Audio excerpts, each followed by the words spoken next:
Shalom everyone. Today we are going to look at the subtlest and the most dangerous form of Egypt, spiritual pride, and self-sufficiency dressed in religious language. The pride you cannot see. Today is day 13 of the Omer. There is a pride that is easy to spot, the arrogance that boasts loudly, the contempt that looks down openly. That kind is easy to identify and relatively straightforward to repent of. But there is another kind of pride that is almost invisible, because it wears the clothing of maturity. It says, I have been walking with God for 20 years. I have survived things most people have not. I know my Bible cover to cover. I have earned my spiritual standing. I do not need to be corrected. I do not need to be challenged. I have been through the fire already. This is not wisdom speaking. That is Egypt in a prayer shawl. James 4 verse 6 says, God opposes the proud, but gives grace to the humble. Proverbs chapter 3 verse 34.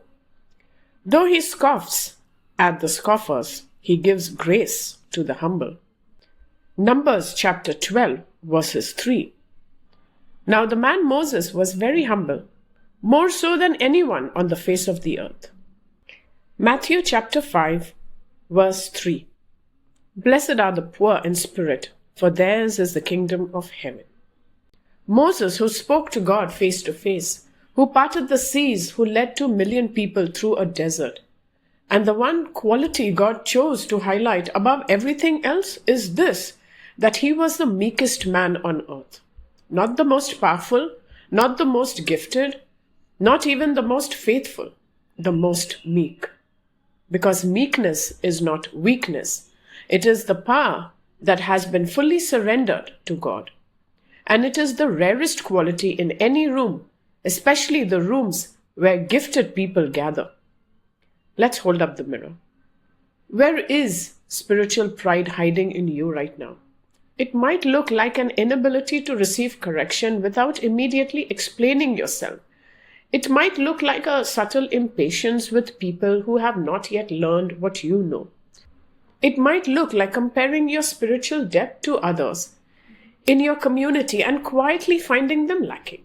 It might look like praying more eloquently in public than you do so in private, performing devotion more than practicing it. It might look like a ministry you are building for God. That is also, if you are honest, building your name. Ask God today, not for a general sense of where pride might be, but for a specific answer. He will give you one, and it will be uncomfortable. That discomfort is the beginning of meekness. Let's practice humility today. Ask one trusted person in your life, a spouse, a close friend, a spiritual mentor, someone who knows you well and loves you enough to be honest, this exact question. Is there any area in my life where you think pride is holding me back? Then listen completely. Do not explain, do not clarify, do not defend. Just receive what they say and say thank you. This single act is one of the most counter-cultural things you will do this week. Do one act of service today that absolutely no one will see, know about, or be able to attribute to you. No post, no mention, no subtle drop in conversation. Just do it and walk away. Hidden service is the fastest diagnostic tool for discovering whether you are serving God or serving your own image of yourself as someone who serves God. Pray the dangerous prayer. Before you sleep tonight, pray this aloud. God, show me the pride I cannot see in myself, and give me the grace to bear what you show me without defending it. It is a dangerous prayer, and the most necessary ones usually are. God cannot fill what pride has already packed full of self. Make room. Day 13.